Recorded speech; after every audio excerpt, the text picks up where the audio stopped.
So let's do an actionable step right now. We're going to do kind of like a little questionnaire. 21 things that you need to avoid to make sure you've still got healthy sperm and testosterone levels. So answer yes or no to each one of these questions I'm about to ask you. To make it easy, what we can do is I'll copy and paste this into the description of the video below, and you can just copy and paste that into like your own notes page or your Notion page or whatever, or you can write it out on paper. And the idea is you're going to answer yes or no to every single question here, and then you're going to count how many yeses you have. The more yeses you have, the worse your score is. Question number 1. Do you ever keep your phone in your pocket? Yes or no? Question number 2. Do you keep Wi-Fi and cell service and 5 or 4G on your phone? So literally just, do you use your phone like a normal person? Your Wi-Fi's on, which 99.999% of us has to say yes to, right? Like, you probably couldn't imagine a different way. Wait, you're telling me to keep Wi-Fi and my cell service off? What's the point of my phone then? Well, if the answer to this question, that your Wi-Fi and the cell service is on, right, yes. How about your laptop or your computer? Do you use Wi-Fi? Yes or no? Do you wear a smartwatch for maybe more than an hour a day? Right, yes or no? Do you have Wi-Fi or cell service enabled in that smartwatch? Right, yes or no? If you don't have a smartwatch, then put no. Do you drink tap water? Yes or no? Do you frequently touch plastics? Do you frequently drink or eat out of plastics like water bottles or meal prep or plastic packaging? Like literally, if you imagine right here, right now, you walk into the supermarket and you can say, but I eat healthy. What are your vegetables wrapped in? Do you really go to the supermarket and buy one single apple like this? Or is it in a pack of apples wrapped in plastic? What's the water bottle, like the water container that you drink from usually? Do you have a metal one like this? Or don't bullshit yourself. Do you actually just have a normal plastic one? How often do you drink from plastic water bottles? Do you have some kind of meal prep service that sends it in those disgusting plastic trays that you're supposed to microwave?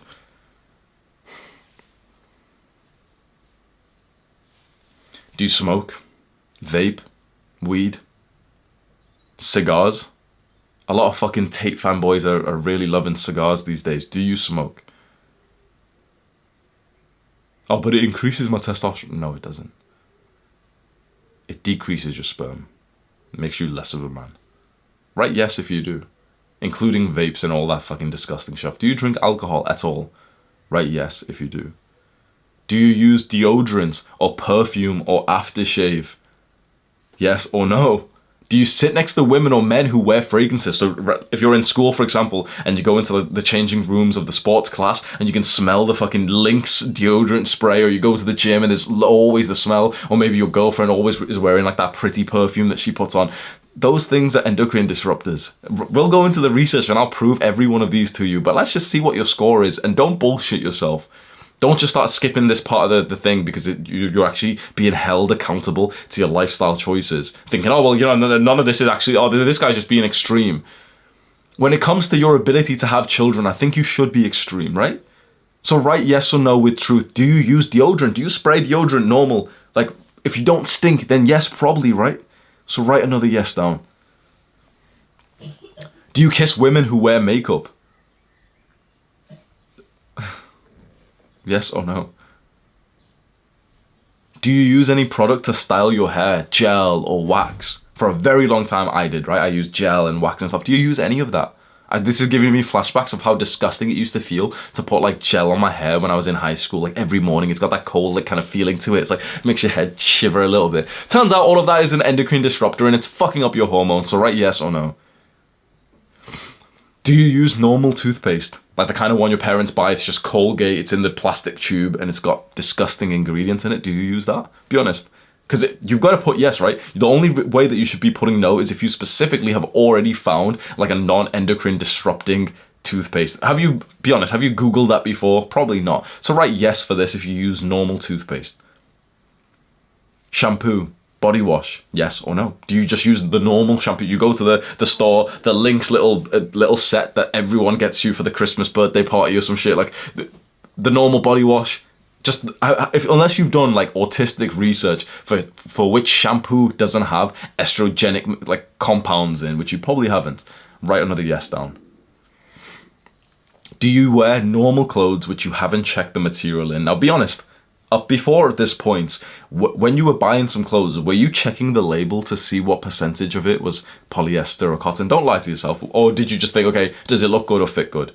99.9% of guys, does it look good or fit good? Maybe some weird guys are looking at the labels thinking, wait, I'm not going to wear anything that's not organic. We're probably not him, right? Yes or no? Do you wear plastic polyester clothing? But if you didn't know, by the way, most gym clothing is polyester. That's estrogenic. Do you sit down for more than 4 hours a day? Huberman talked about this in his fertility podcast. When you sit down, for guys, especially if you've started training legs, your thighs are actually start getting bigger and bigger. And when you imagine the mass of your thighs, kind of like when you sit down, they kind of like spread a bit. It starts to warm up your testicles too much. It squeezes them and warms them up too much. So it actually decreases fertility when you sit down for too much. So do you sit down for more than 4 hours a day? I do. Right, yes. Do you take hot showers or baths or saunas? Saunas are really healthy, right? Yes or no? Are you fat? Yes or no? Are you underweight? Yes or no? Tally up all of your yeses and write a score down. How many did you get? I scored 17 at the start of the year. The only ones that I said no to at the start of this year was the smartwatch. I didn't own one. Then the second question for the smartwatch was like, do you have Wi-Fi enabled? I didn't have a smartwatch. I wasn't fat and I wasn't underweight. I scored 17 at the start of the year. And I even smoked. I want to tell you a quick story. So I smoked weed for over a year when I was in like university and stuff. And then I stopped it. It was a disgusting habit. I think weed's just a horrible drug. And when I got to Dubai, Tate's famous and everyone's talking about Tate and TikTok and like, cigars are really good. Cigars are kind of cool, bro. And I was in Dubai pretending to be a high value man like everyone else there. And like, I remember I had the surgery for the varicocele the next day. And I ended up inviting like 10 guys and girls to come over to my place and play poker and smoke cigars, and we had a good time. I think we drank a little bit as well. I think I drank alcohol that day, which I usually don't. But literally, the day before I had surgery on my balls, I smoked and I drank, and I had like a full-on surgery. They put me to sleep. I woke up and I promise you, like imagine you get to the hospital and you get a little bit like traumatized, a little bit scared of okay, you're in the hospital. I was wearing the fucking gown and shit. Women coming in, poking me with the arm, like with the needle. Okay, putting this thing in. Doctor has one last like look at me. Says, okay, you're all good and stuff. Take me to this room, inject me with this. Take me to this room, inject me with this. I'm in the full-on like surgical room with like all the guys wearing all like the fucking blue suits and everything with glasses on or whatever it was, and big light shining on me. Okay, they finally put it in, and then boom, I'm just out. And then I wake up. I'm really dazed and confused, and I promise you, I woke up. I struggled to breathe for 10 hours. What was supposed to be a simple surgery, they literally put me in ICU because I struggled to breathe. They had a doctors just sat in my room just watching me, expecting me to like literally suffocate because I started to like struggle to breathe. I was spitting blood. I was literally like fully spitting blood and everything. You're supposed to be able to, the surgery that I got, you're supposed to be able to leave within 1 or 2 hours. I was there for an extra 12 and the doctor really wanted to keep me overnight just to keep watching me, and I insisted that I wanted to go home. I was there in the morning. I was supposed to go home by about 1 p.m. I literally got to leave the hospital at midnight. But before that, in that space that I was there, genuinely, it was as if someone was choking me. And I was breathing like that. And I was, I'm trying to act like a big man. And I was, not showing much to them, saying like, oh yeah, I'm fine. I'm fine. Genuinely coughing up blood. And I had all this phlegm shit in my throat. And the doctors bring me like these toys and these, kind of like these tests to see my oxygen level. So you've got to like blow into this toy and it shows you like what level you get into. And I was getting the same level as like fucking elderly people. I smoked the day before a surgery, and I'm so embarrassed by this. I swear to God, what made me so embarrassed? My surgeon walks in, and he looks at me like as if I'm an idiot, and he goes like, Hamza, why don't you just breathe? This, like, we see this with like 60-year-olds. Why don't you just breathe? And I'm there croaking like, oh, you know, I partied yesterday and I smoked a cigar and I drank alcohol and stuff. And he just looked at me. He looked at me as if I was like a fucking child, like a dumb little drunk frat boy. That hurt my identity so much when I thought to myself, I am here in ICU, the intensive care unit, because of the bad habits that I did yesterday, the day before my surgery. I was so embarrassed that day, thinking to myself, why the fuck did I just, like, what pleasure do you get out of this shit? I don't need any extra stimulation or feelings inside of my body. I already have, like, the natural high 24/7. I was so embarrassed that day, and I genuinely wanted to go home. I was in this, like, it was the longest fucking few hours of my life. I was so bored. I wanted to go home. I was so hungry as well. Couldn't eat before the surgery. Like, I wanted to bulk as well. And I literally couldn't, like, eat much. They gave me, like, a tiny little sandwich, but you couldn't eat too much because you might be sick or something. And my friend was there with me. He was just staying, like, me and him had a plan that, we'd go back home and order some food or something. And he's just there bored with me. Like, he didn't want to leave me there, which was not really nice. I was so embarrassed of, like, my habits and my behavior. So at the start of this year, I scored 17 on this, including smoking and drinking, which I'm so ashamed to tell you that. Now my score is 3. There's plastics in my environment. For example, my computer mouse is still plastic. My keyboard is still plastic, fair enough.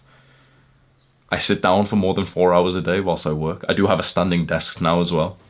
And then finally, I still take, like, hot showers and I still use the sauna. My score is now 3 out of 21 of the list that we went through, the question list. And you might think to yourself, oh, that's a huge progress, Hamza. You should be proud of yourself. 3 is awesome. That's fine. So, like, you don't need to, like, really care that much. A hot bath, taking a bath that's hot, and the sauna and showers, they've been shown to kill up to 50% of your sperm. To annihilate your sperm because of the heat that comes from the bath or the sauna, right? So even though I've only got 3 and you could think to yourself, oh yeah, well, you can relax now, you've got rid of most of them. I genuinely think to be healthy, we need to go extreme with this, because once again, is this not a topic that we should take to an extreme seriousness of fertility, of your manhood, to be able to pass on your genes and have children? So you can think that even with the fact that I've only scored 3 in this questionnaire, one of them is still so significant that there's research out there that shows that it kills 50% of your sperm in even a short bath. I don't take normal baths, so it's probably not as bad as that. But I assume sauna and hot shower is still destroying a lot of your sperm. The goal is to get to 0. You're not going to get there fast. I'm 5 months later, I was at 17. 5 months later, I'm at 3. That's like a fast progress still. Maybe it should take an entire year to be able to get to the point where you just have 0. Or maybe you've still got 1. So whatever one that you see yourself, you've just done this actionable step. You should do this right now, by the way. You shouldn't just keep continually listening to me. Go and get that or go and answer the questions, or I'll copy and paste it below. Just go and get it and just answer it. It should take you literally 30 seconds and have your score. Not only should you have your score, maybe you can comment it or tell it to someone else who you know has watched this video and ask them, what was your score in the random questionnaire that Hamza did. But also, look at exactly where you did right yes for which question. And before you cope and think, oh, but I couldn't change that though. I wouldn't be able to change that because no, that's just weird. I wouldn't change that. Just ask yourself, like, okay, but Hamza's changed it. And sure, Hamza's quite an extreme guy and whatever, but like, sure, like, I mean, if I'm an athlete. You probably do consider yourself to be an athlete now, right? You're not a normal person anymore, bro. When you're tracking every fucking grain of rice, when you're fucking weighing out your macros, like you're not a normal person. When you're meditating and reading, you're not normal anymore, right? So let's be honest. So at this point, it's like, why not just go for the extreme result? Because you're doing that in business, you're doing that in your mental health, you're doing that in your physical health. You want the extreme results, right? You want to be the outlier, right? You want to be the 1% man, right? Well, then you need to go quite extreme. So there's going to be a bunch of times where you've wrote yes for some of these questions, but you're going to look at them and say like, oh no, I wouldn't be able to change that. Break whatever limiting belief you've got inside of you and think to yourself, you can say no to every single one of these. You can genuinely say no to every single one of these. Maybe that's the ideal to get to. Maybe you don't want to live a life where, for example, you say no to the nice gym style clothing, which is all polyester. When you imagine like rugby shirts or football shirts or gym clothing, which has like kind of that breathable material, it's all polyester. Maybe you genuinely would hate to live a life without it, so that's going to be the one that you really keep. Sure. The idea is to just get your score as low as possible, preferably 0.